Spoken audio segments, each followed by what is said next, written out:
microphone.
I'll have you, go to the farthest.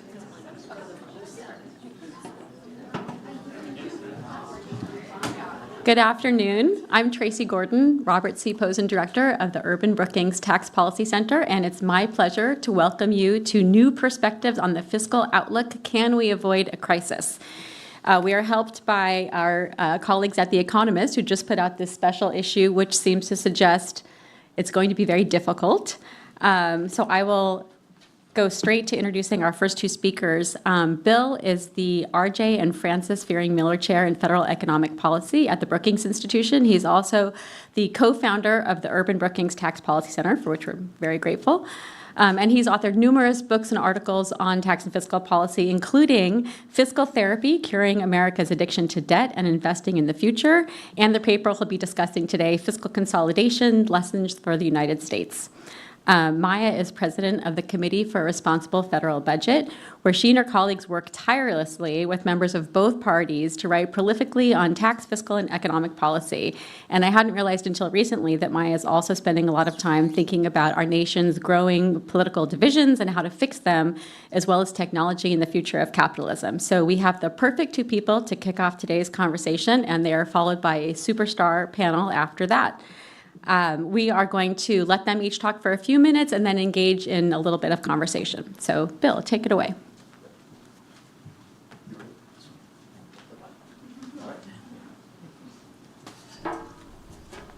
All right. Thank you all for being here this afternoon. The title of this talk is New Perspective of this event, New Perspectives on the Fiscal Outlook, is emphasis on the new part. The fiscal outlook is not new to anybody. But what we try to do in this paper is take a novel approach to thinking about the fiscal outlook, and that is we here is Ian Perlin and Sam Thorpe, who have worked with me here. We look at what other countries have done. We try to discern what has worked, what hasn't worked, and under what circumstances. And then we say, how are the circumstances in the U.S. different from the circumstances in other countries, and what does that mean for what would work here?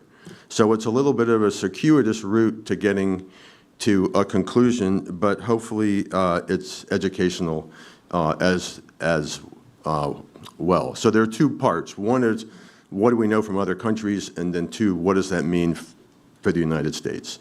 So the first lesson from other countries is that almost all fiscal consolidations are contractionary in the short term. A consolidation is just a fancy word for a tax increase or a spending cut. Oftentimes, in other countries, it's done in a systematic way where they do both. They may also institute wage concessions or change monetary policy or change exchange rate policy at the same time. But I'm going to use consolidation simply to mean tightening the budget, cutting spending, or raising taxes. And it turns out that there's wide agreement in this very, very large literature that almost all consolidations are contractionary. There are a few examples where people think consolidation might have been expansionary, but those are not typically in countries that look like the United States or in circumstances like the ones that we face now. Okay, second lesson. On average, spending cuts are less damaging in the short term than tax increases. Alberto Alesina, the late Harvard economist, wrote literally dozens of papers on this over decades. And this, as an overall result, seems to hold. I will mention, though, that the on average part here is doing a lot of work. In particular, ultimately, it depends on what kind of spending cut or what kind of tax increase is enacted. There are a couple of tax increases that appear not to have particularly damaging effect. One is increasing tax rates from low levels. So, for example, there's a study of the value-added tax that showed that increasing a value-added tax from 0 or 1 or 2% did not have damaging effects on the economy, but increasing a high-rate value-added tax did hurt the economy.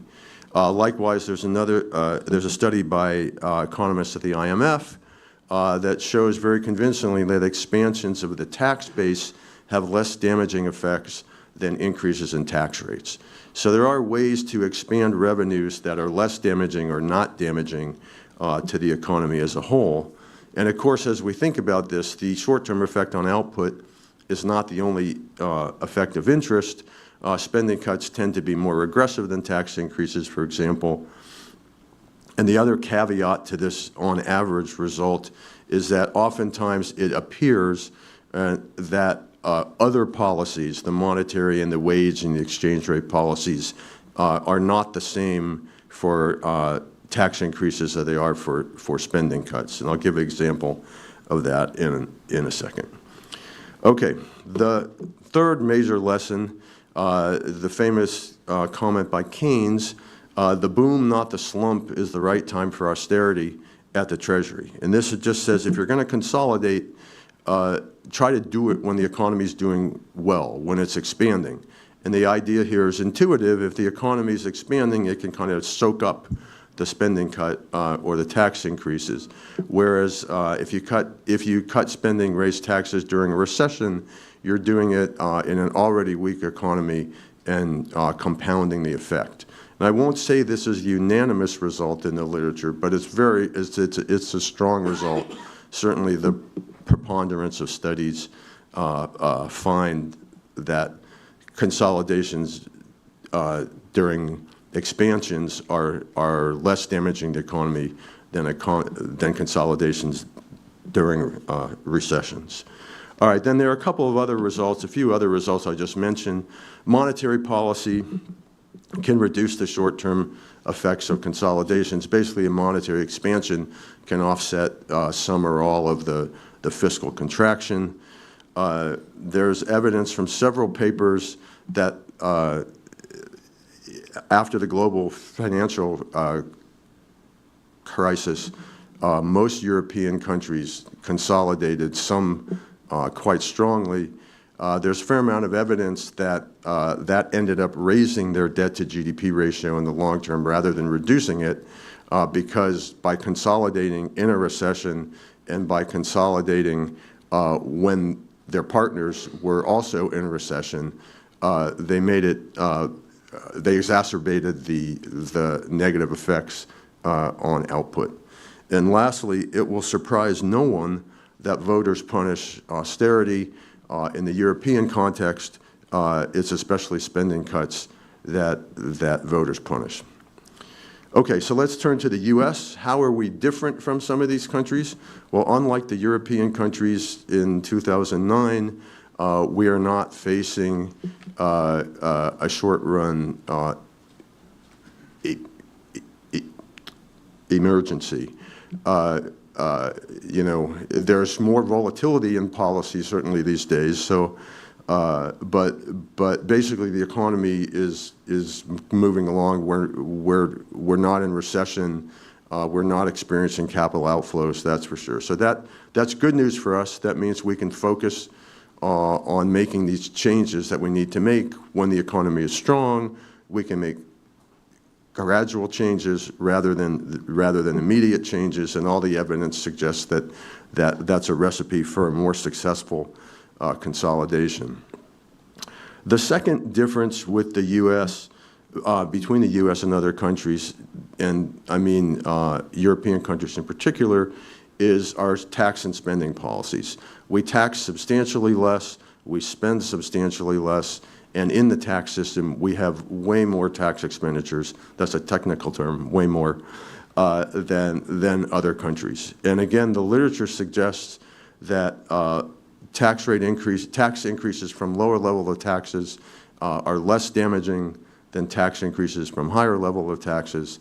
And the literature suggests that expansions of the tax base are less damaging than tax rate increases. So there's substantial opportunity in the U.S.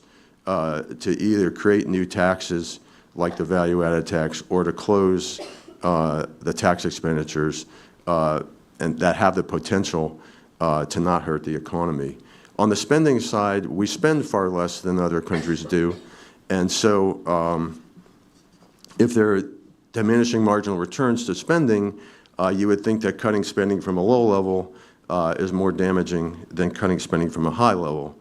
And this graph basically shows the spending and revenue levels as a share of output for countries that consolidated, that enacted fiscal consolidation plans. So, for example, Sweden had revenues of about 58% of GDP and spending of about 62% of GDP when they issued their consolidation efforts. France, Belgium, Denmark, Finland, et cetera, also very high up there in the 50s on both categories. The U.S., over the last 10 years, the two dots look at the last 5 years and the 5 years before that. The U.S. has much lower taxes and spending, and so the argument would be that there's room on the tax side to increase taxes to a greater extent than the European countries did. Lastly, the way the U.S. is different is the monetary authority has a dual mandate to fight inflation and unemployment, whereas in Europe, the ECB main mandate is to cut inflation. The reason that's important is that if you implement something like a value-added tax, you may raise the consumer price level, and that the Fed would be more likely to accommodate that than the ECB would have. So that, again, that suggests tax increases could be a bigger part of the solution. So let me just conclude, fiscal sustainability, I think, is a solvable problem in terms of the economics. I think the politics at this point are the real constraint. Thank you.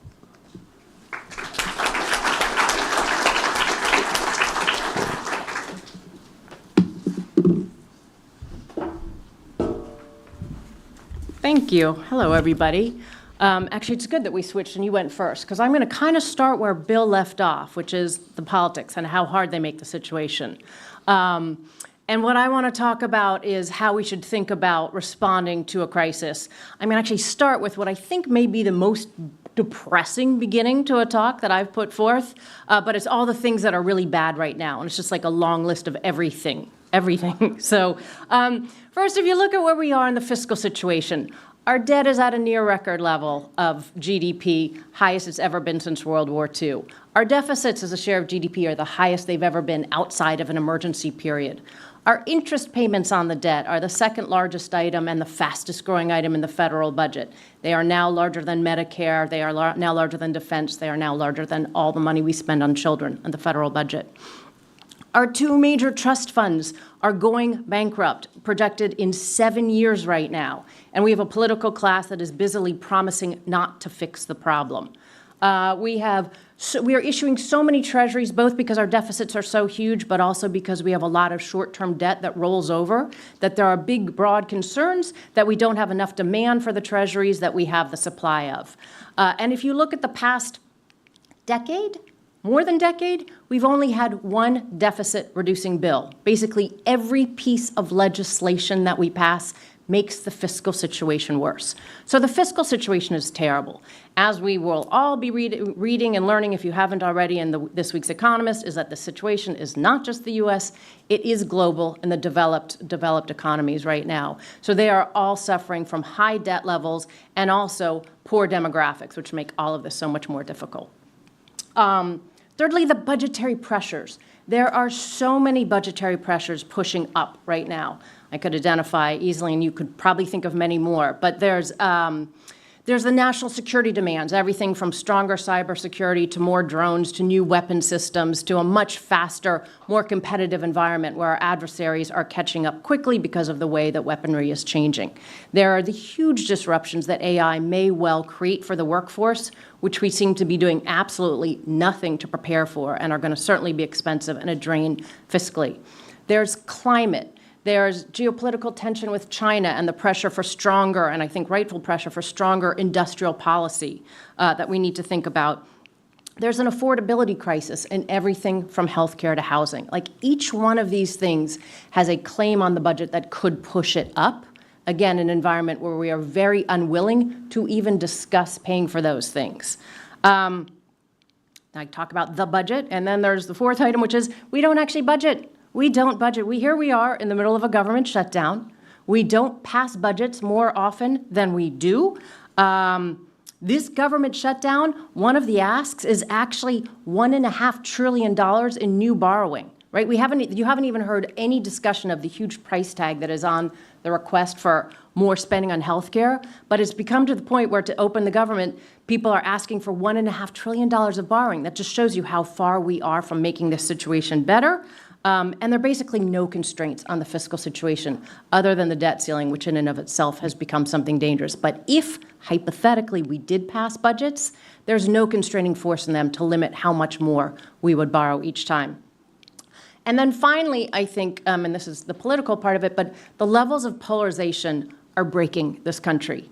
Just purely, like, we do not have a political class that is willing to do anything hard. We are in the most egregious, expensive, and damaging bidding war between the two parties right now to get people to like them more.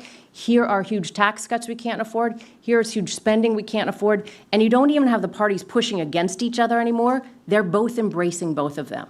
So I would make the case that we are already in a crisis, that things, and the reason I would say that is you don't see it on the surface so much, but we are not going to be able to turn this around in a way nearly as easily, healthily, without pain that we could have and we should have if we had acted earlier. So it's clear in my mind that we should have acted yesterday. It's pretty much urgent that we act today, and I'm just as certain that we will not act until tomorrow, until there is more of an acute crisis where you can really see, and they can no longer sweep under the carpet the need to make these changes. So my proposal for that the Committee for Responsible Federal Budget is working on is that what we really need is a break glass plan.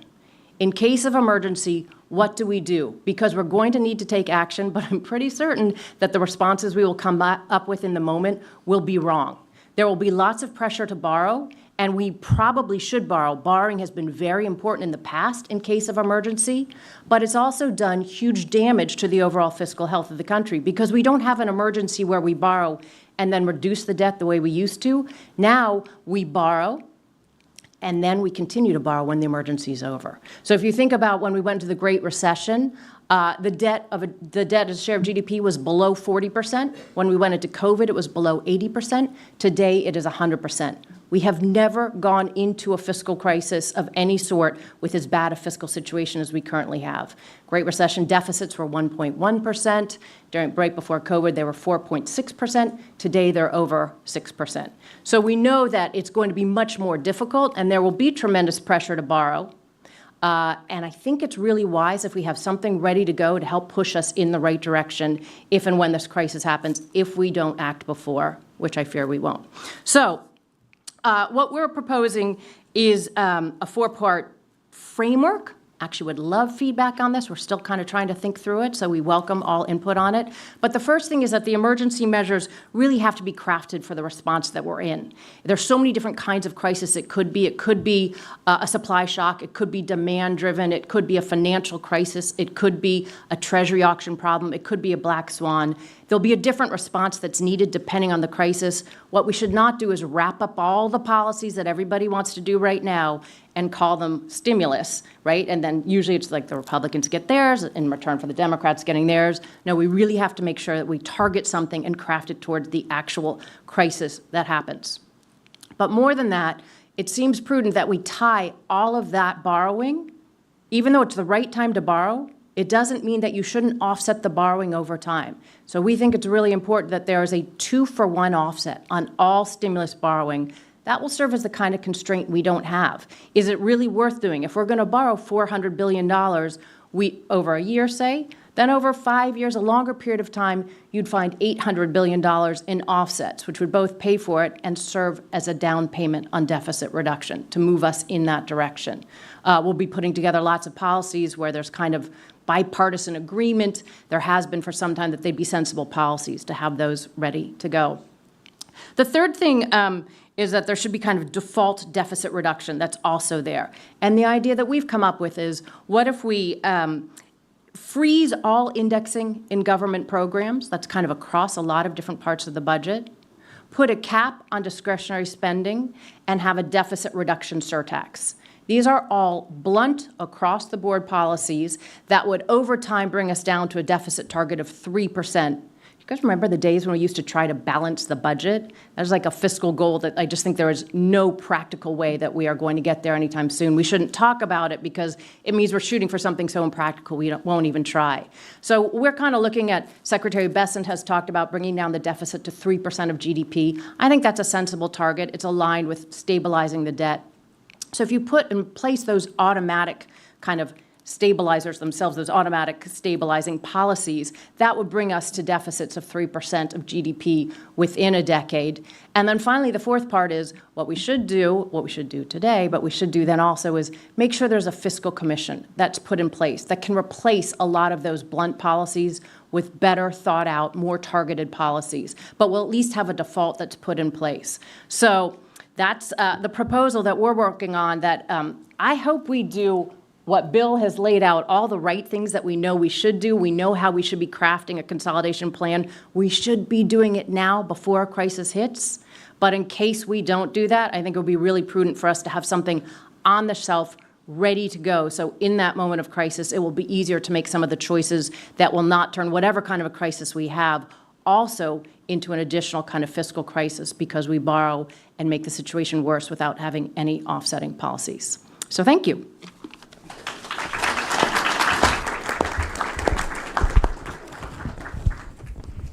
All right, just time for a couple of questions. I wonder, do you have a little bit of a time consistency problem that even if you can get people to sign up to this 4-part plan, how do you get them to stick to it?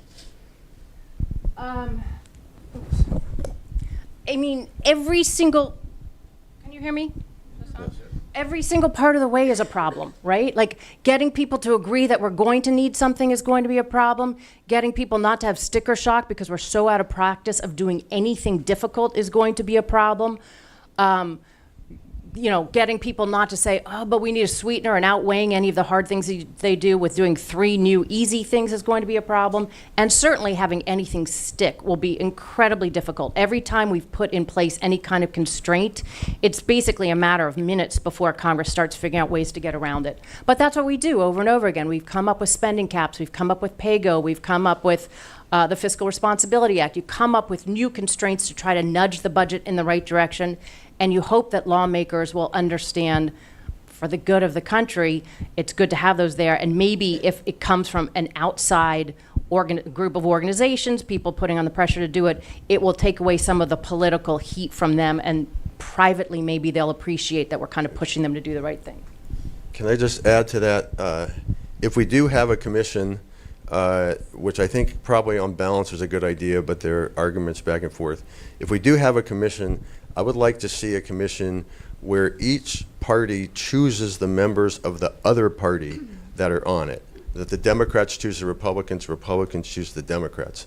I think what happens when each party chooses its own members is they choose a distribution across their own party, and some of those people don't want to compromise, don't want to reach an agreement, whereas each side knows kind of who on the other side they can talk to. So I would put that out there as a way that might make a commission more effective than the ones we've had in the past. I like that. I think also the findings in your paper that the U.S. is unusual in our high level of tax expenditures and relatively low tax rate also is not an accident. It has to do with specific features of our political context. And so I just wonder if, Maya mentioned this is a global problem, but I think maybe other countries don't suffer from quite the same bipartisan intransigence that we've had here. Well, other countries have parliamentary systems which make passage of these kind of things easier. Our system was designed to make big changes difficult and is succeeding. And like in good times when the economy is bopping away, that's a good thing because maybe it keeps political leaders' hands off the increased resources. But when you need to address complicated issues, especially ones like the fiscal policy, which don't have a hard deadline, the political system is just not designed to deal with it. And I wonder if you both could comment on sort of the odd or interesting, maybe even fortuitous political moment that we're in, that the break the glass metaphor. I've heard from people like Jared Bernstein, who is not known for being a deficit hawk. I think there is increasing attention to this. Our moderator for the next panel has an article about how I learned to start worrying and hate the deficit or something to that effect. So do you see any opportunities from sort of people coming to the table because of specific conditions that are operative right now? Well, I think when we hit 9.1% inflation, that was kind of one of the first wake-up moments. There was a long period where interest rates were so low, and the resounding argument was, don't worry, be happy, borrow more. And I think that was an immensely dangerous moment because it is naive to think that interest rates would remain low forever. And part of the purpose of responsible fiscal policy is to be ready for the emergencies that come along. You're sort of playing defense. You want to keep things sound so that other things won't be able to creep up on you. And so then when rates have gone up, and we're incredibly vulnerable to that, right? Any 1 percentage point increase in interest rates above what we expect leads to about $320 billion more in interest payments per year. That is a brutal credit card teaser rate that has kind of tricked us in. And so I think many people now they'd always said, we're not going to really worry until interest payments become a different problem. I think that was the wrong thing to do. I think you should make sure that they don't become a problem, but now they are. And so you're bringing a lot more people to the table. Secondly, I think people in the markets are really worried, whether it's a Ray Dalio or somebody else who's warning that when you talk to the nations around the world, there just isn't the demand for the amount of treasuries that we're going to need to sell. There's a huge mismatch. That becomes very frightening from the people who are closest to it in the markets.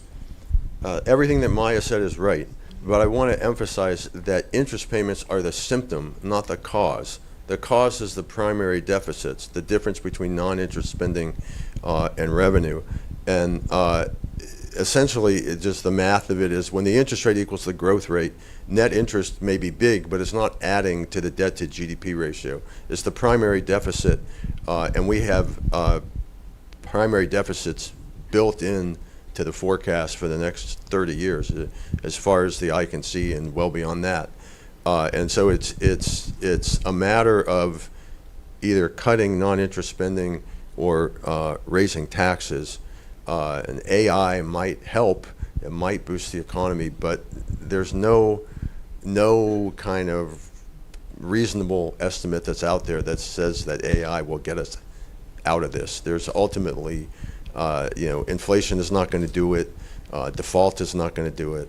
We're going to have to either cut non-interest spending or raise taxes. Can I just make 2 points? One, to agree on structurally, that's clearly the problem. We have huge structural promises, and as Gene Sterling, who is here and is sort of the champion of explaining this to all of us, we have promised all of the future budget away, and then some, for a generation that's going to be inheriting much riskier environment than the one that we've had in the past. So that's really dangerous to have done. There's very little flexibility in the budget. That has to change. And secondly, and it's even in the Economist bill, but the AI stuff, it talks a lot about how if even AI does create growth, that's likely because of the way it works. It's consolidated in the US, it's not going to help the global problem, but moreover, because it will be so focused on some things like energy and other things, it's likely to lead to much higher interest rates, could actually undermine the growth of the positive growth effects from it.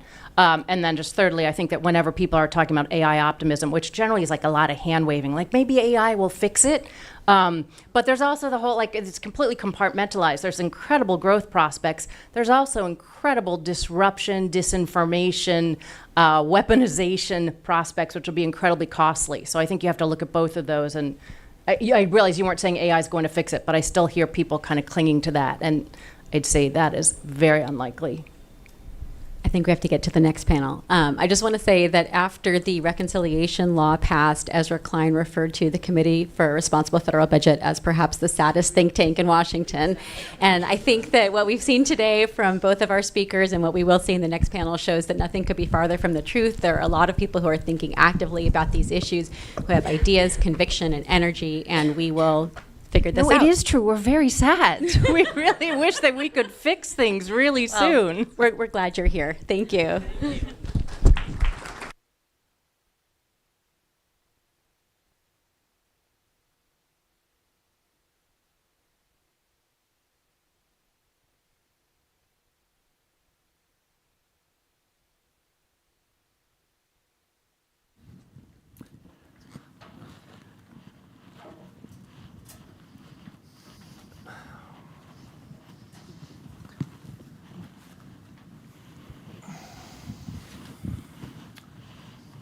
All right, everyone's settled in. Fantastic. Hi, everyone. My name is Jordan Weissmann. I'm a writer and editor with The Argument, which is a new policy and politics publication that launched this summer. And I should probably explain, as Tracy said, I did recently write an article about how I personally, as a liberal, learned to grow up and hate the deficit. And for sort of, again, left-leaning reasons. I think, there's this interesting point we've reached where it seems like Republicans are starting to kind of win a lot of the arguments about taxes, but not necessarily deficit reduction. And that puts, I think, a lot of people who would like to see the safety net preserved over time in a problematic situation, given that it's going to be very hard if we kind of hit a crisis to raise taxes to deal with it. Because that's kind of the issue I was writing about in that piece. It's my own perspective. I'm here with a panel of people much more respected as deficit experts than myself, beginning with Doug Holtz-Eakin, president of the American Action Forum, Jessica Riedl, a fellow at the Manhattan Institute, Elena Patel, who is co-director of the Urban-Brookings Tax Policy Institute, and Gopi Shah Goda, who runs the Economic Security Project at the Urban Economic Studies Program, at the Brookings Economic Studies Program. Thank you all for joining us. And Jessica, I want to start with you because I feel like I regularly see laments, or I guess Jeremiah's, I don't know, on Twitter from you about how we should sort of abandon all hope at this point. Just just give it in. But I'm wondering, A, do you really think that's the case? Should we abandon all hope? And if so, why is it that politicians don't get this? Is it that they really don't see a problem on the horizon, or that they've convinced themselves there isn't one? Well, thank you, and thank you all. I'm a cynic on this because I've been working on deficit reduction for 25 years, and since I arrived in Washington, the debt has increased from about $5 trillion to $30 trillion. So I'm really bad at what I do. If my job is to convince people to fix this, it just gets worse. My worry is I looked, in a report in 2019, I looked at the 14 main deficit reductions since 1983. 6 succeeded and 8 failed. And I tried to analyze why. Why did the 6 succeed? Why did the other 8 fail? And I found there's 3 elements of which you have to have 2 to get a deficit reduction deal. First, you need a penalty default, something that will go wrong if you don't get a deal. The debt limit, a shutdown, a recession, a sequestration. Second, you need a public that may not be excited about fiscal consolidation, but is worried enough about the deficit that they'll give their lawmakers a pass if they make the tough decisions. And third, the hardest part, you need healthy negotiations. You need lawmakers that will talk to each other, may not like each other, but they'll have good faith integration or good faith negotiations, and an integrative negotiation where you try to seek win-win deals across the table rather than distributive negotiation where you try to hurt the other side and get the most you can. If you get 2 out of those 3, you get a deal, historically. Right now, we have none of them. There's no upcoming penalty default, except occasionally the debt limit, sometimes Social Security, but they might be able to even patch over that. The public doesn't care enough to support real reform, and I don't even have to tell you how bad congressional negotiations are. So right now we have 0 of the 3, and this worries me. The hardest part lately, the last 20 to 30 years, has been the healthy negotiations. As was discussed with the previous speakers, there's really no healthy negotiations in Congress. There's no trust. And to get to the last part of your question, this is easy for people to do because they don't see the pain yet. Not only do they not see the pain, they don't link lower growth, lower living standards, higher inflation to the deficit, but also one of my frustrations is everybody has their own easy solution to the deficit that makes you not want to do the hard stuff. On the right, it's if we just cut welfare and cut foreign aid and cut waste or grow the economy. On the left, it's if we just raise taxes, cut defense. Well, it's all wrong. There's no easy answer. And we have to get people off of their easy answer before they embrace the hard stuff. Doug, I'm curious if you feel similarly as someone who deals with lawmakers fairly often. Is it that everyone's just searching for easy answers, or is it that they just don't believe that there's really a crisis on the horizon? Well, first of all, our tenures in Washington have evidently overlapped, and we both feel miserably well done. So I've thought about this a lot since, in fact, I ran the Congressional Budget Office. I was in the White House. I ran the McCain campaign policy shop, and I watched the debt go up every time. So I think it's fair to say that if you go back and look at the budgets of administrations in this century, and then you use the old aphorism that budget is policy, the George W. Bush administration, which I worked in, those budgets say that the top priority is to win the global war against terror at all costs. Don't worry about that deficit thing. Remember, we had a balanced budget when W arrived, 30% GDP, debt to GDP ratio. So, up it goes. You get the Obama administration, those budgets say it's all good as long as the rich pay their fair share, and we can add things on. We can do an ACA. We have no problem.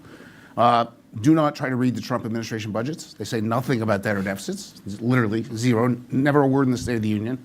The Biden administration comes in, promises the world, build back better, trillions and trillions of big new programs. If you're the average person in America, and the most important elected official, the most important public educator says nothing about the deficit being a problem, what do you conclude?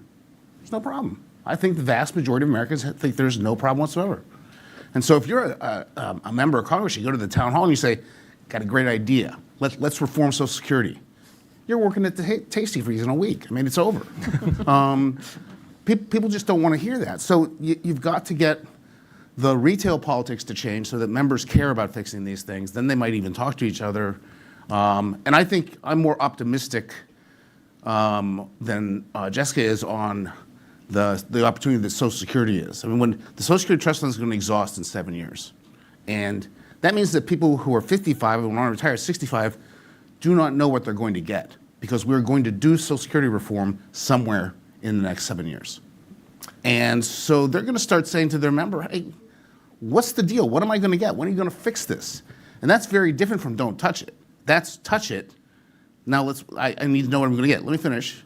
And then this is the optimistic part. Then I'm going to hate everything. So this is it. Sorry. It's all you get. Yeah, the glimmer of hope. At that point, they have to talk to each other. You can't do it in reconciliation.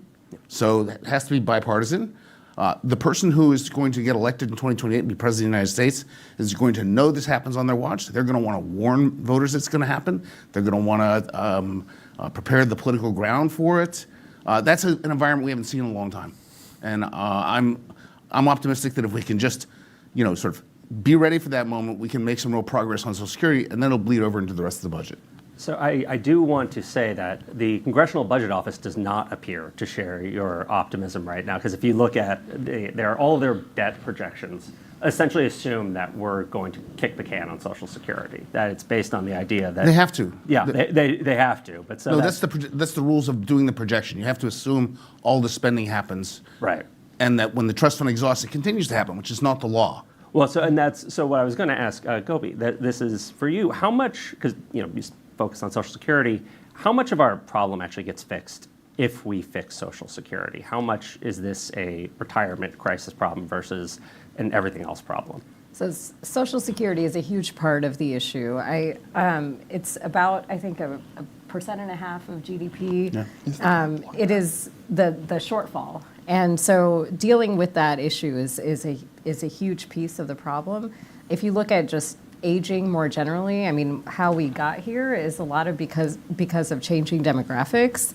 And if you look at CBO's projected spending from 2025 and compare it to 2055, 80% of the increase is what they attribute to population aging from just healthcare programs and Social Security. So this is, as we've noted and the previous panel also covered, I mean, this is a long-term structural issue. It's not just a short-term thing. And you just can't really address the problem without thinking hard about the mandatory spending programs. So I want to ask you, just if you had to give the three most maybe humane ways to go about reforming Social Security, since that is such a central part of our problem right now, what would they be? What are the top three that are going to cause the least political pain and the least actual pocketbook pain for people? Yeah, I think we need to think hard about ways in which we can structure benefits so that they're reduced for people who have a lot of other resources to rely on. The problem with benefit reductions, I think, is because they have to be, history suggests that any type of benefit cuts have to be very gradually phased in. And so they don't really get you very far to solving the immediate problem, the short-term problem.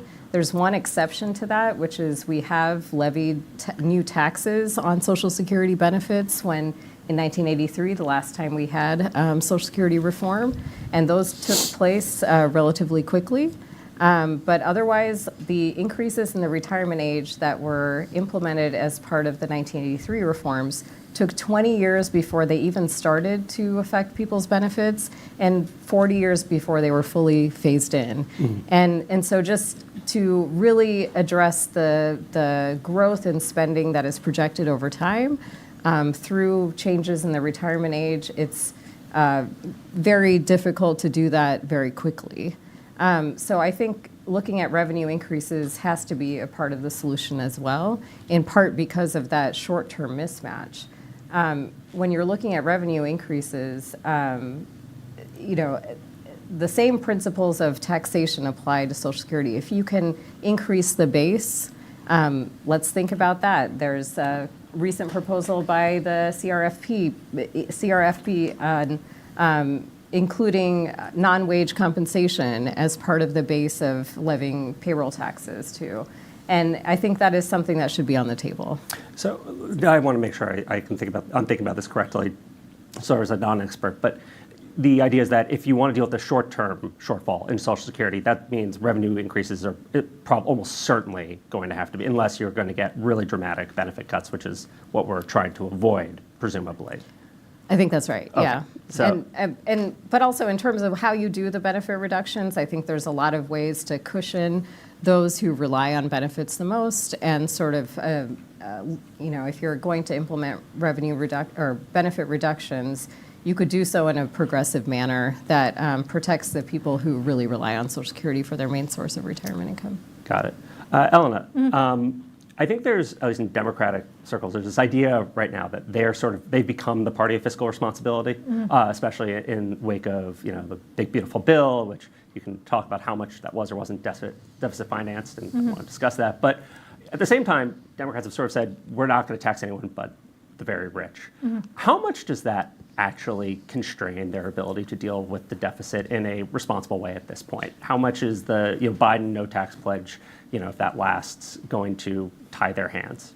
Yeah, it's a good question, because it has struck me in the last couple of weeks that we are in a moment that's unique right now, and that there are no candidates for the next presidential election, which means nobody's made a pledge yet. And that's actually like a really exciting moment to be in, because we have had tax pledges floating around since the Obama administration, and both parties sort of adhere to this principle of protecting a certain part of the base when you're thinking about revenue increases, which have to be part of the solution for the crisis that we're facing. The problem with that is two things. One, when you put pledges in place and we need serious revenue, you're taking large chunks of the base off the table. And so it's just making it that much harder to find the revenue on an increasingly small share of the tax base. The second thing I think is hard to appreciate, but when you think of a millionaire and you have a $400,000 tax pledge, you're exempting $400,000 of their earnings too. And so we get this weird twisting in the way that we're raising revenue that ultimately violates one of these really core principles that I think we all believe in when we think about tax reform, which is simplicity. And when you're trying to design simple tax reform that also has to adhere to pledges of any kind, this is where very voluminous IRS regulations have to come in place to make sure this person is protected but not that person, so that you adhere to the pledge. And when we're talking about things like Social Security reform and potential revenue increases, for example, all of those problems become that much harder when you're trying to design reform around pledges that themselves are kind of a moving target as we move across political cycles. And so, simple taxes, broader bases, those are all pledges that I think most people on both sides of the aisle agree with. And when there are tax pledges, no taxes below some certain level, you effectively throw those out the window. And so I hope that we're at a moment where maybe we can agree that while the politics are nice of tax pledges, it just makes the challenge in front of us that much harder. Jessica, you said something interesting. It seemed like a little bit of a contrast with some of the points Maya was making earlier during her speech. Yeah, sorry, a fight. No, no. But you said essentially there probably isn't an immediate crisis right around the corner. That even Maya was mentioning how there are some questions about Treasury auctions, for instance, and how those may or may not go so well. But why is it that you think that there probably isn't something that's going to cause a break last moment? Next month, next year, next cycle. I don't think. Well, first off, let me say that the crisis we're going to need now is actually bigger than a crisis we've needed in the past. Because if you look at those, if you go back to those solutions we've had, those negotiations from 1983 forward, the 6 times they did do a deal, 53% of the savings came from discretionary spending, only set aside interest then, and only 1/3 of it came from taxes and entitlements. Well, now we're going to need a solution that's the really hard stuff. Medicare, Social Security, Medicaid taxes. The political bar for how to motivate the public to accept that is higher than if you just are going to try to do discretionary spending caps again. When I look at the economy, I see slow, sluggish growth that is in part weighed down by debt. I see inflation that was pushed up a lot under the Biden administration. It was already going to be bad, but it was pushed up further by the American Rescue Plan. But I don't know if the American public sees it that way. I don't know if they see a crisis. I don't know if they say my income would be higher and the economy would be growing if the deficit was down. Their burden of proof is higher. And there's also the fact that there is a boy who cried wolf phenomenon in that there's a perception that we've been warned of an impending debt crisis for 30 or 40 years and it never happened. That is partially the fault of the people who wanted to motivate reform so bad they exaggerated, but it was also a misinterpretation. The reason we wanted reforms in the 1990s was not because the debt in the 1990s was about to crash. It was because we wanted 30 years to phase in the Social Security and Medicare reforms before the baby boomers were old enough. You see, in 1999, the trustees said we have until 2036 for Social Security. Now they say we have till 2033. The timeline hasn't changed. The problem was we used to be able to have a wide runway for reform, and now we don't. But when the public hears that, they say, you warned me decades ago and nothing happened. So my worry is, in order to get the public's attention for reforms as painful as Social Security, Medicare, Medicaid taxes, you're going to need something bigger that's inescapably drawn to the deficit. My worry is that's going to come from the bond market more than anything. At some point, the amount of borrowing that we have is going to strain the bond market. It's going to push up interest rates. Bond auctions are going to struggle. I hope it doesn't come to that. I actually hope we have a little smaller crisis on the way to prevent the bigger crisis. I'm not as optimistic. There are also, there was a paper recently that suggested that we might not see the bond market really turn until like the 2070s also. So that's it was it was at the Jackson Hole conference. Okay. So. Penn Wharton thinks it's closer to 20 years. Honestly, anyone who tells you when the bond market is going to cry uncle, it's a guess. It's as much about market psychology as it is about the fundamentals. But it will happen. Well, so Doug, I'm going to try to see if I can maybe draw out a little bit of optimism here, or maybe not. I don't know. Why? Try. So I'm going to go about a weird way. But so if I were a Trump official, I'd be on stage saying, hey, yes, the one big beautiful bill did add to the deficit, but we did implement all these tariffs that are raising a lot of money right now. In fact, they'll pay for like 4/5 of the estimated cost of that bill. Does that show some degree of fiscal responsibility, the fact that they, if those tariffs stay in place? And I guess I should also add, is that better than nothing, or is it worse than nothing, having those tariffs to pay for the cost of that bill? So, number one, the claim is that they will eliminate current account deficits, and so they will stop raising revenue. So that they can't have it both ways. Mm-hmm. Two, if you wanted to raise real money, so we have $2 trillion deficit, we're going to get about $180 billion in tariffs so far. So it's not close the deficit style money yet, but if you wanted to raise a lot of money, the single worst way to do it would be tariffs. Tariffs are an extraordinarily distortionary tax. We don't like taxes that distort things. That's why we want to have broad bases, low rates. Some of these rates are extraordinarily high. Base is very narrow. They're very regressive, so they don't hit the standard of progressivity that every American supports. If you go out and ask, should taxes be progressive in nature, the answer is always yes. That's why flat taxes never made it. They are incredibly difficult to comply with. Go ask a small business what the tariff is they're supposed to pay on something at this point. They're lost. It's impossible. And they're difficult and complex to administer, and that's even before they put out the for sale sign out of commerce and start giving exemptions out left and right. So they also lead to just a fundamental corruption of the code simultaneously. They always have. So I'm not a fan of that as a revenue source. If you don't get cute. Our economic problem is that the budget, broadly speaking, subsidizes consumption. And if you want to grow as a nation, you have to defer consumption, save, invest in the future, and become a larger, more prosperous economy. We have shortchanged that for 25 years straight. We should start doing things that aren't subsidies to consumption.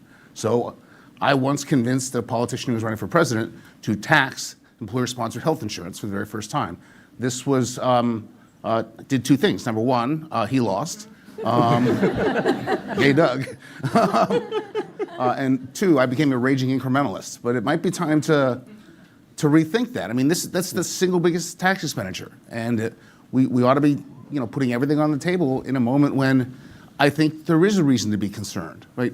I don't know how long until the bond market calls it on the United States. No one knows. Why do we want to find out?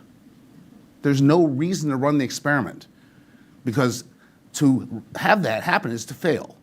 To not have it happen is to get a D. Why don't we do better than a D in fiscal policy? Why don't we sort of narrow these deficits, support adequate growth, have a safety net that actually isn't going to crumble on itself?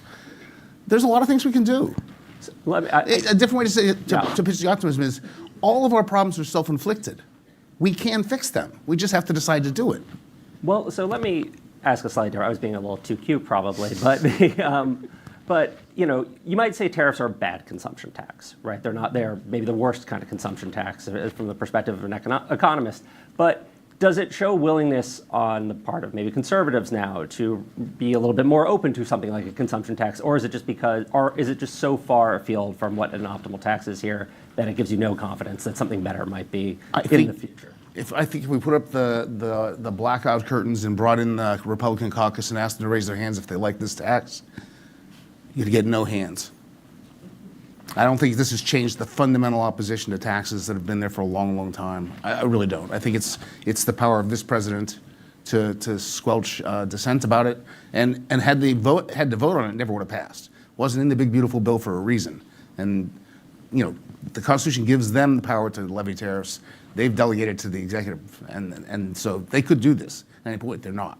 So I don't think I wouldn't read it that way, to be honest.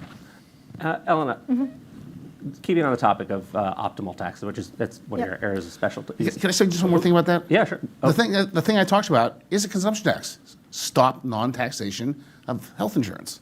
We have a lot of pieces of consumption that we're choosing not to tax with the existing system. Let's get them first before we start looking for other ones. Yeah. Well, so Bill talked about how a VAT might be our ideal way to do a fiscal consolidation. Is it VAT or bust? Are there other good ways to tax consumption? Right. I guess Doug's bringing up taxing health insurance. What are the things we should be looking at where we can get a lot of bang for our buck there? I think what is hard to appreciate, because you get into sort of the weeds of the way that economists talk and think, is that we're not actually that far away from being able to get to something that's like a VAT. Given the changes that we've made to our corporate tax, we're not that far off. And so I think a VAT is simpler. I think if you ask any economist who is a little bit less concerned about progressivity and is more into sort of simple bases that are easy to administer, they all raise their hands and say we should move to a VAT. We've been unable to do that in the United States, maybe because it's called a VAT. And so every once in a while you see somebody calling it something different in hopes that a different name will get past what I see as mostly a political roadblock as opposed to an economic roadblock. Because we actually, like I said, the way that we're changing our corporate tax base and the way that our income tax is set up, we're not so far away from the concept of a VAT. And a VAT would certainly be simpler. So I might be daring to get a little too into the weeds, but I'm curious about how is it that we've changed the corporate tax? Could you kind of elaborate on that a little bit more? So you can tax corporations in one of two ways. You can have a profit tax or something called a cash flow tax. So a traditional corporate tax, and its basic concept, is a profit tax. You tax a corporation on their profits. What we have done is done some of the changes, for example, the immediate expensing that was part of the One Big Beautiful Bill Act, which I think, again, if you poll economists, Democrats and Republicans alike, they'll say, well, I would say I hate most of that bill, but the move to immediate expensing was probably a good move for economic reasons. And one of the reasons is that with immediate expensing, if you exclude interest from the base, you basically are 98% of the way toward what's called a cash flow tax, which is very different from a profit tax. But a cash flow tax and an income tax, it turns out, gets you to a consumption tax. And so the change to expensing is the thing that moved us 3/4 of the way toward, I'm sort of making up that ballpark, but very close to effectively a consumption tax without having to use the word VAT, which is great, because if you remember the destination-based cash flow tax, people lost their minds. They hated that tax, but that was another tax that was inching us toward a VAT. The other thing we're missing, again, we're like halfway to the goal. If you took a tariff and you pair it with an export subsidy, you have a destination basis, which, again, people hated it in 2016, but we're now kind of sort of halfway there by executive order. And so that's what I mean, that some of the building blocks are in place to get us to something like a VAT without having to use that word, which maybe is the political solution to getting to something like a consumption tax. Is it a situation where is it a situation where the corporate tax would kind of secretly turn into a consumption tax, or is it a situation where you could theoretically separate them? You could have the VAT and some sense of a traditional corporate tax. So you could also bring in a VAT. I Yeah. think the point I'm trying to make is that Yeah. you can pair a cash flow tax on the business side with an income tax to get to the equivalent of a consumption tax without having to call it a consumption tax. So that's like economic trickery in some of the weeds, but it gets us to the same solution. And you could add a VAT to it on top of that. And that's what you see in a lot of European countries. There are taxes in a lot of places. There are corporate taxes, income taxes, and also a VAT. And again, we like VATs because they're simple, they're broad, and they're very easy to administer. And we have lots of examples of this all over the world where these things work, and this particular system works really well. And it does seem like a big part of tax policy right now is figuring out taxes where you don't have to call them what Yeah, they are. like which I is- said, the if you can- tariff is we know DBCFT is bad, and we know VAT is bad. So we're looking for new acronyms. If anybody has them, send them my way. Gopi, we haven't really talked about Medicare yet, which seems like, I mean, it is the thing looming. Is there any low-hanging fruit there whatsoever? Is there any easy change with Medicare at this point? That just, we've been talking about the bleak politics of Social Security, but that, some reason we should feel like we can start getting that under control, or is it all hard? I think it's all hard. I think one thing that makes it hard is the financing of Medicare is actually pretty complicated, and it's different from Social Security in that there's partly a trust fund that we know the financial status of on a year-to-year basis, and the trustees are reporting the financial status. But there's parts of Medicare that are completely, part of general revenue financed, and so we actually those have a claim on the budget going forward that is actually hard to measure appropriately. And so, it's one thing to talk about the part of Medicare that's in a trust fund and what are solutions there. But it's a whole other ballgame to even start talking about the program writ large. There's also, I think Social Security is so much easier because it's dollars and cents, and we're paying out money and we're taking in money. When you're talking about services, it's just much more complicated. There's a lot more behavioral factors that come into play in terms of how people use healthcare. Yeah, it feels frustrating as a topic because in Washington there's so much, like the gimmick everyone loves is getting rid of waste, fraud, and abuse. Right? That's the one gimmick everyone is like, yes, of course, we'll doge it. And Medicare is one of the places where we know there actually is a lot of waste and fraud, and yet it seems like Republicans tried to, it kind of talked about dealing with some of the issues around upcoding, for instance, and it's just not, they don't seem to be able to touch that. Or, are there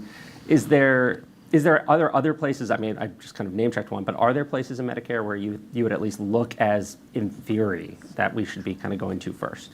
There are some, and I'm not super familiar, but there are some recent studies that have come out in the Medicare research that shows examples of fraud. I don't know how much they all add up to. I don't think it's huge. It's not the silver bullet, I don't think. But there are places, I think, where more attention to some of those areas could be fruitful. Jessica, why do you think that it seems like even touching Medicare fraud is, or rephrase that, do you think that there is a coalition that would be willing to touch Medicare type fraud, things like upcoding, where they essentially say a certain service is more expensive than it really is to do? There are savings to be had there. According to the OMB, payment-accuracy.gov, I believe there's about 60 to $70 billion in what they consider to be payment errors per year in Medicare, which is the most of any program. Getting to it is very difficult. There are reforms. There is, ideas such as upcoding in Medicare Advantage. However, the challenge they face, I've talked to lawmakers at length about this. who want to go after it, but they're frankly afraid of the TV bomb they're going to get from the healthcare lobby.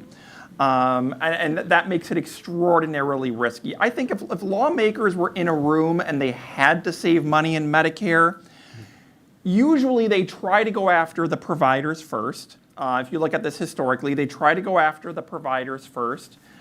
They try to change some of the procedural issues, and then they go after the recipients last. Maybe some means testing at the top. I think you can often get enough agreement behind closed doors on some of that. It's really hard to actually save the money. There's still going to be ways around it. There's still judgment calls that insurers are going to be able to make and defend. You can probably get 10, 20, 30 billion out of that stuff if you really invested and did it well. I just don't think the parties have there's not the cost benefit analysis right now to take on that fight, take on the healthcare industry for deficit reduction that they don't think they need. Doug, I'm curious what you make of some of the break glass proposals that Maya brought up. The idea of something like a deficit reduction surtax. That's a sort of. I mean, what would it take to get, I guess, momentum behind something like that? Or do you think that? Can you imagine that getting some purchase at some point? So I came prepared to hate what Maya had to say. So let me do that. So we disagree on something. So first of all, I like Bill's amendments to the commission because outside of that, I'm not a fan of commissions at all. I mean, I was on the Financial Crisis Commission, which spent the taxpayers' money and produced nothing of value, and that's what every commission does, with few exceptions. There's, everyone mentions the Greenspan Commission, maybe the 9/11 Commission. The rest are all failures. The first commission was appointed by George Washington to stop what became the Whiskey Rebellion. History will show it failed. He had to send in the troops. So forget it. Don't do the commissions. Let the members figure this out. And the way Maya framed it is you have to tailor it to the circumstances, which means you can't have a break the glass proposal sitting there. The things that are sitting there are raise taxes. Well, you're going to have to get them to do that. That's the time consistency problem Tracy mentioned. And discretionary spending caps. No. I mean, it is decades since cutting discretionary spending was the problem. And we probably need more. And so I think the right way to think about this is to go at it beginning today in a very thoughtful and proactive fashion, so that you never get to the break the glass moment. You just take that off the table. That's hard to do, and I think Social Security politics are the key to it. But there's no way around that. We have a lot of reason, by the way, to be concerned. France got downgraded for the third time this year. Our numbers are the same as France's. Mm-hmm. I wouldn't be too sanguine about that. We've been downgraded 3 times now historically. S&P Global and Fitch, when they did their downgrade, said, oh, U.S. politics are so bad they can't manage their finances. Moody's said, you have too much debt and interest takes up too much of your revenue. It's not the process is the problem is the problem. It's time to wake up to that and deal with it and have people be honest with the American people about that. If the American people were told it's a problem, they would deal with it. Historically, that's what Americans do. So Jessica was talking about how the voters are the problem. So I don't know. I would argue they have not been told. No one has said to them, hey, the deficit is an active danger to you and your family. Mm-hmm. Tell them the truth. Then figure it out. Bring up the international comparisons like Doug just did. Elena, I want to talk about the fact that we are a very low tax country. And I feel like there's this, I want to say, is it folk wisdom, myth? I'm not sure. That basically the U.S. is incapable of raising more than like 17% of GDP in taxes. Just because no matter what our tax rates have been, that's always kind of roughly what we've raised. We're a little bit below that. We've been a little bit above it before. Is there like some like mystical reason we can't ever do more than that? Because other countries raise much more than that. Is there something that we're not getting? I think it's a good historical fact to bring up that we do tend to hover around 17%. I would also point out that we have a really good way of cutting taxes one place and raising them another, or pairing together tax cuts with tax expenditures in a way that I think roughly hold us steady, and that we have a lot of fiscal space. Yeah. I think that that's what Bill's paper is all about in some sense, is looking at where we are in terms of our tax rates compared to other countries. And really, I don't think we can talk enough about the fact that there really is no evidence that suggests that if we were to fix the problem, sure, there might be a short-term consolidation, but it doesn't need to harm our long-run growth. The problem for long-run growth right now is the fiscal trajectory we're on. And so I think that there's space to raise taxes, to accept a short-run consolidation, to put us on a better path. And like the correlation between tax rates in the US compared to other countries and GDP growth, you just don't see things moving the way I think the sort of growth boogeymen like to tell you, that if we raise taxes, say, 5 basis points or something, the US economy is going to crater. That does not at least bear out in any cross-country comparisons of the US and European countries that have changed their taxes quite a bit more than the US has, and also tend to have higher tax revenue as a share of GDP. If I can jump in on that too, I did a study on this a couple of years ago, and I found some interesting results that the US, all levels of government, a couple of years ago taxed 26.6% of GDP. The OECD, other countries averaged 34.1%. So other countries were 7.5% of GDP and higher revenues than us. Why? 38 countries of the 39 in the OECD, everybody but us, had a VAT, and it raised on average 7.2% of GDP. So if you remove the VAT, the US and the OECD are almost identical. The entire overage, almost 90% of the overage is the VAT. If you look at the top rate for income, corporate, capital gains in the US is in line with the OECD average. The middle and lower classes pay a much lower rate, and that's lower payroll taxes, lower VAT. That's where the difference is, and that's the stuff that we talked about earlier with the limits on no taxes under 400,000. We tax the rich similar to Europe. We just don't do the VATs, the consumption taxes, and the payroll taxes. Yeah, I mean, I guess the VAT pays for part of it. The other thing is that our healthcare spending also is treated as private spending here mostly. So if you tack that on, but actually, even if you do tack that on, we only get close to like the average for what our taxes would be. It's not a lot. I think we're getting close actually to where we should be doing questions from the audience. So yeah, it's go for it right there. Oh, sorry. Microphone. Yep. I guess. Sir, in the front row. I guess I'm going to add to the pessimism about Medicare. There's a problem beyond the fiscal problem in Medicare. There are two big problems. One, doctors are disappearing from the system, and that's continuing more. And the other is Medicare, the providers bill too much. If you look at I guess there's only one on the stage who sees Medicare.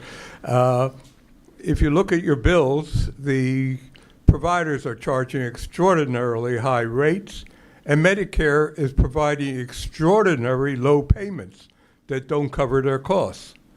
So if you just do a fiscal system thing, it doesn't matter. Medicare is going to disappear because of this inherent medical system we have rather than the fiscal system that we have. There's no way out of having providers who could afford to serve Medicare patients.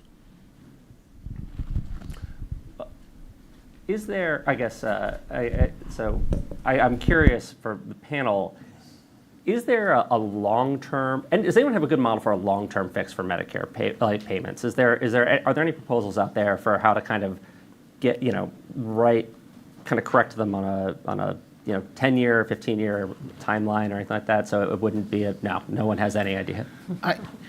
I genuinely think that you have to look at Medicare as different from Social Security. We know how to fix Social Security. You can do it a million different ways. It's design-wise extremely simple, and the forecasts are simple. You get older 1 year every year. That's the key forecast. It's not very hard.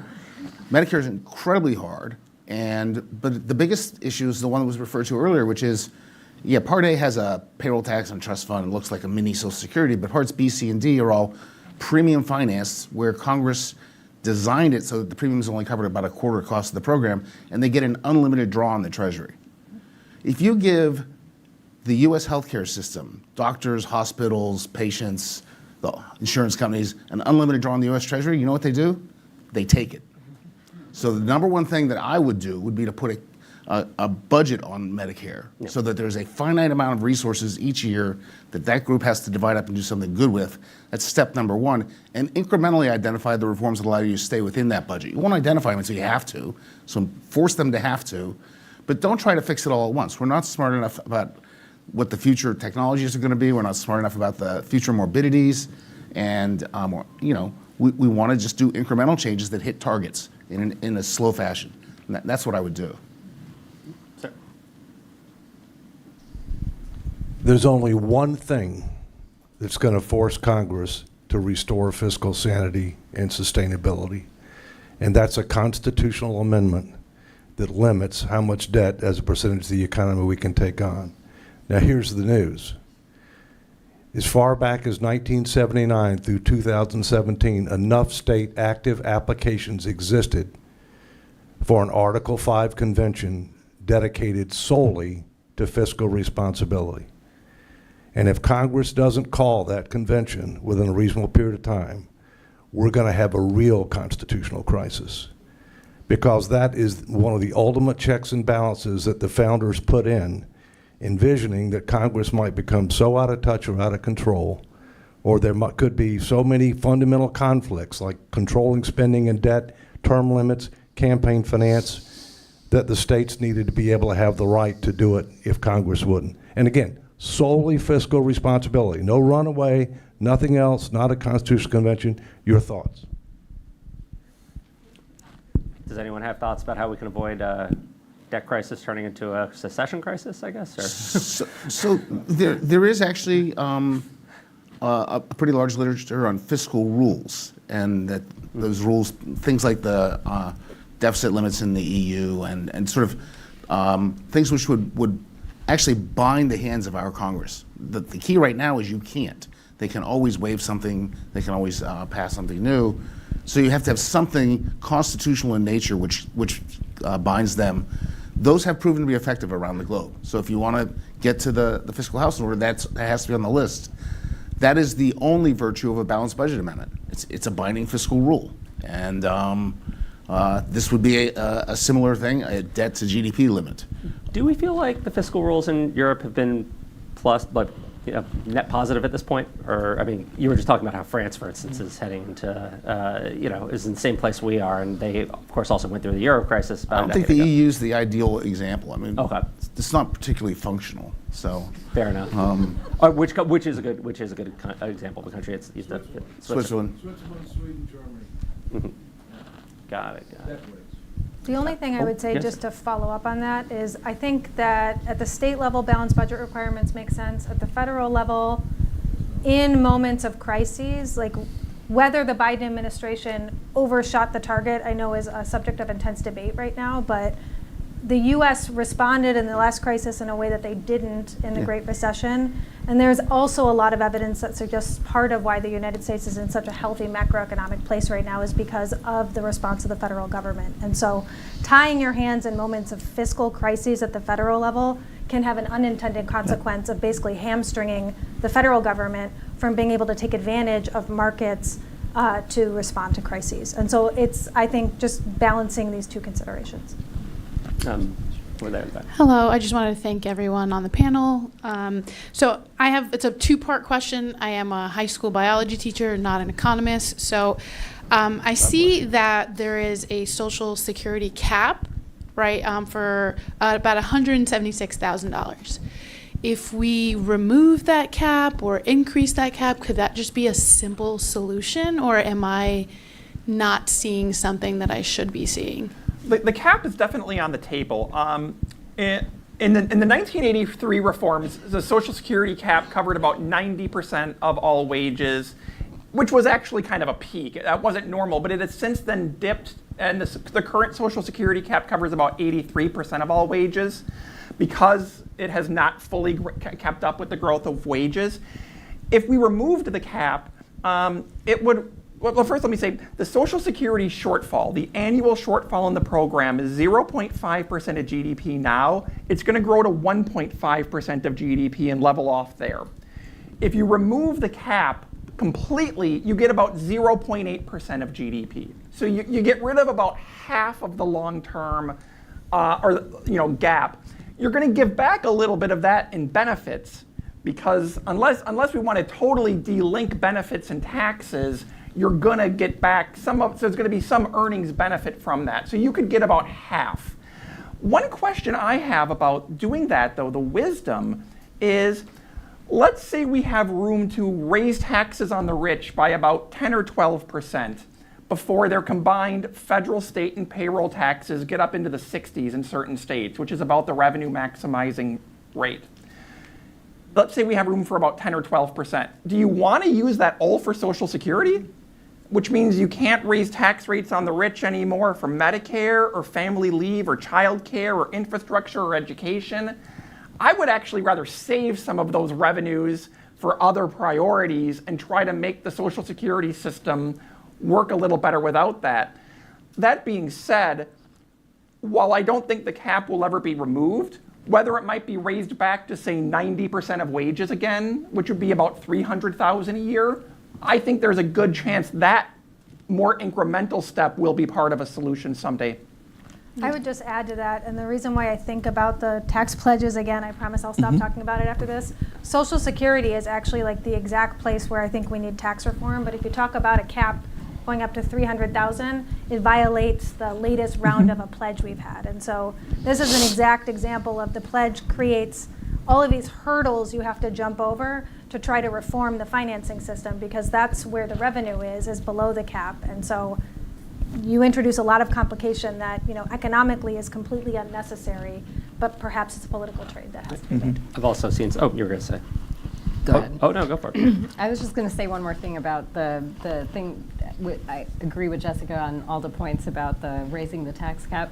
But in addition, you mentioned kind of in passing the benefit contribution link. Yeah. And that has been something that has, been part of Social Security since the beginning. And it has led to kind of this really big increase in benefits for high wage earners that, I don't know, Social Security does a lot of things, but one thing it does is poverty alleviation. Another thing it does is it provides really valuable insurance against a lot of things that people face in old age. It also has a wage replacement component. That wage replacement is really expensive. And it's also something that if we're willing to break that link, there's a lot of solutions out there. So, But to go back to the initial question, you're going to raise taxes. I mean, there's no way around it. The only thing that gets into the trust fund quickly enough is revenue.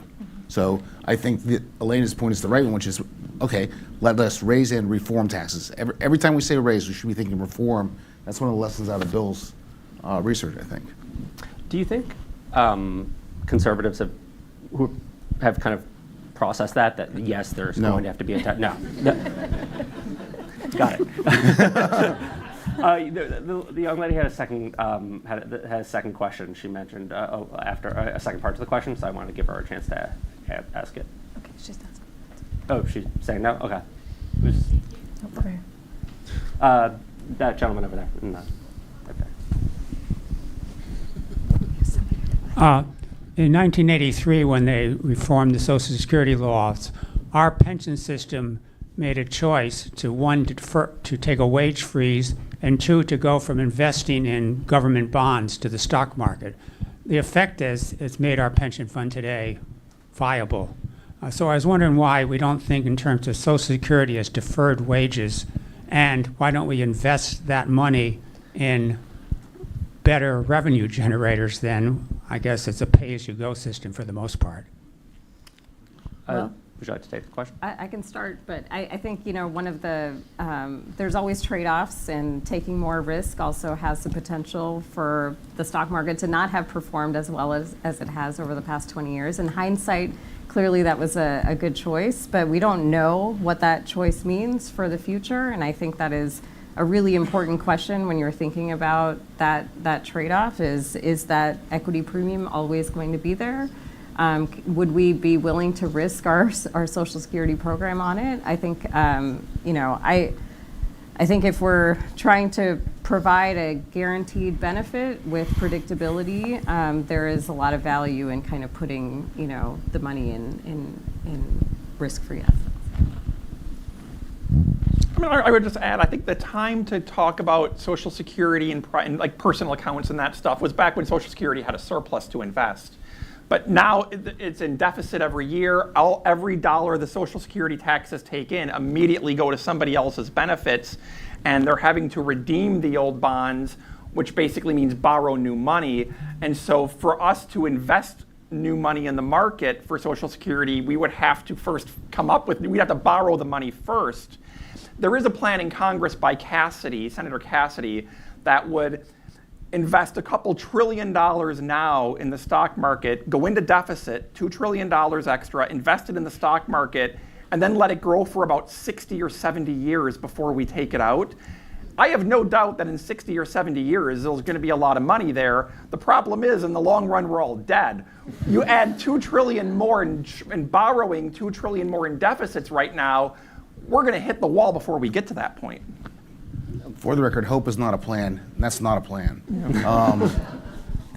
We went through all these issues when George W. Bush proposed personal accounts, Social Security, back when there was a surplus. And I was the CBO director in those days and lived through that. I have PTSD even just listening to this conversation. Among the things you do if you invest large amounts of government money in equities is you nationalize a bunch of firms. And that's not a good idea. We're already doing that.